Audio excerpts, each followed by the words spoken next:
Hi, chess masters. Coach Sipho here, and today we are going to learn the only three conditions where attacking the opponent's king is justified. If you watched our recent videos, I'm sure you learned that when you play a chess game, you don't do whatever you feel like doing, but you play according to the demands of the position. Meaning, you don't attack the opponent's king just because you feel like doing so, but there are conditions that will allow you to attack the opponent's king. Now, without any more delays, let's dive into it. Condition number 1: you may attack the opponent's king if the opponent's king is in the center for way too long. For example, we can see in this position that black is almost done with the opening. Black developed the 3 pieces and black is done with castling. On the other hand, we can also see that white developed only 2 pieces. We don't count the queen for reasons that we won't mention today. We don't want to develop the queen way too early, but that's a topic for another day. So white has developed only 2 pieces in this game and white hasn't castled. So that is a good enough reason for black to go for the king. Now, an attentive student might ask, so how do we go about attacking the opponent's king? Okay, if the opponent's king has been in the center for way too long, step 1, you need to open the center. And it makes sense. If the center is blocked with pawns, then your bigger pieces have no direct access to that king. Okay, so you need to open files, open diagonals, especially files that leads to the opponent's king. In most cases, you can even sacrifice your pawns or even sacrifice your bigger pieces just to open those files. Once you open those files or lines towards the opponent's king, the rest is history. For example, let's look at this game. It was played by Caro-kann against Ben. So in this position, black played bishop takes f5. Why bishop takes f5? Because after pawn takes, then this file can be opened by force. After pawn to e4. If white takes, we can see that the file is opened because black won't take with a pawn, which will close the e file. Black will take with a piece, with a knight, or with a rook. The best move is to take with a rook because it wins the queen. Even if white blocks, black can take that bishop. Black can take that bishop since the rook will be defended. And at the end of this forcing line, white will lose a queen. Okay, now let's go back. Someone might ask, what if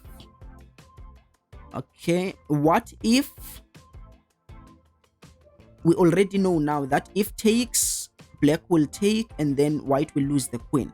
Someone might ask, but then what if the knight runs away?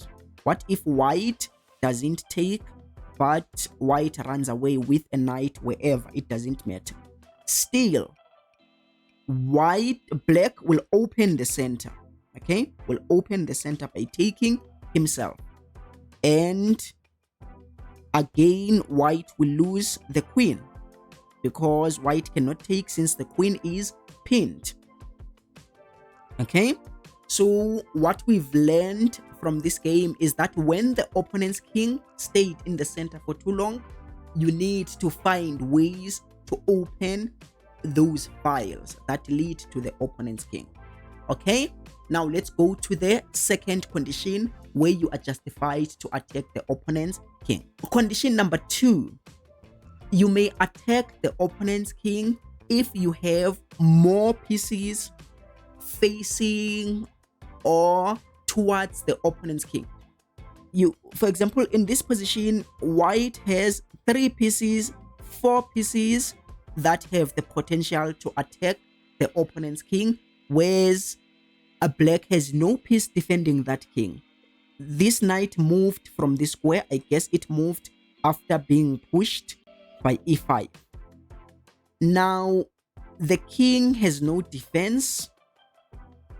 Then in that case, we can see that white has many pieces that have potential to attack, and the king has no defense at all. Hence, that is why white played bishop takes h7. And by the way, this is called, what is this sacrifice called? I won't tell you. If you know what is the name of this sacrifice, let us know on the comment section. I'm sure those who know their mating patterns will know what is the name of this bishop sacrifice. It has a name. Let us know on the comment section. So after a bishop takes, if the king takes, then you can always go there, knight to g5. If the bishop takes, then it helps open the file for white, which introduces another piece to the attack. Then if the king goes there, the attack becomes easy after queen to h5 because a checkmate is threatened. If black pushes the pawn so that, let's say, to f6 or f5, so that after this move he will be able to escape. Unfortunately, after f6 or f5, white should not rush with this, but white can actually push the pawn to prevent the king from escaping.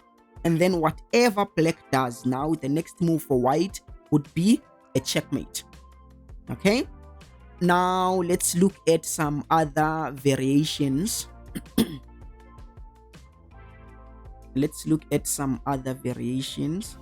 The bishop was there, the pawn was there, the bishop was there.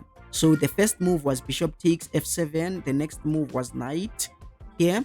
And then we already know what happens after bishop takes. We will take an open for them,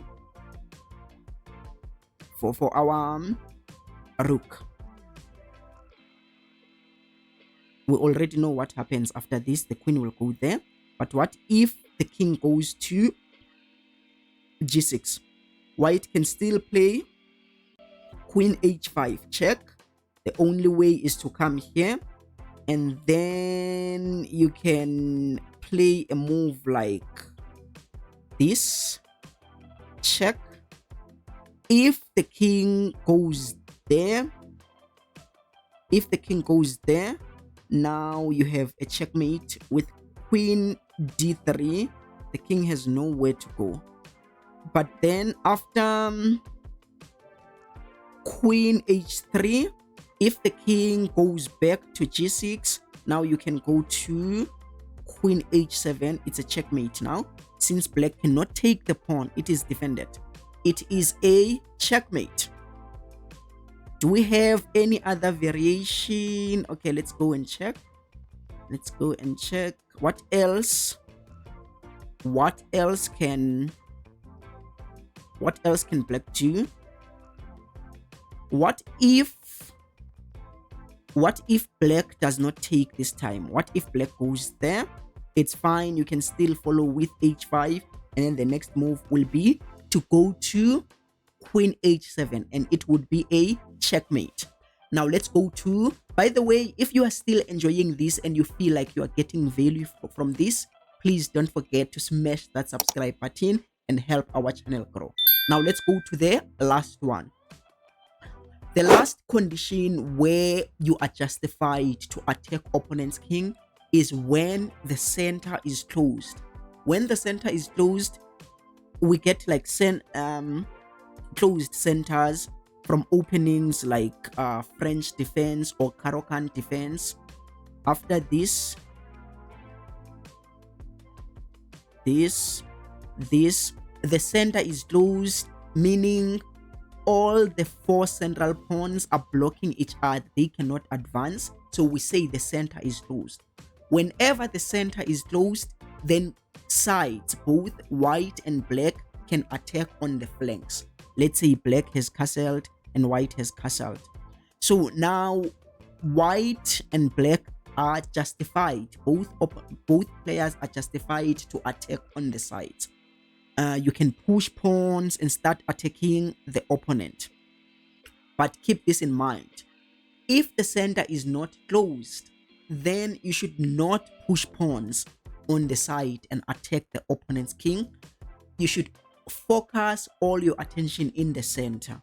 When you play chess, you need to fight for the center. Whoever wins the central battle will have more active pieces, and you can go ahead and attack on the king side. But if the center is not closed, please refrain pushing the pawns for no reason. Okay, thank you for watching today's lesson, and please help our channel grow by smashing that subscribe button. Until next week, peace.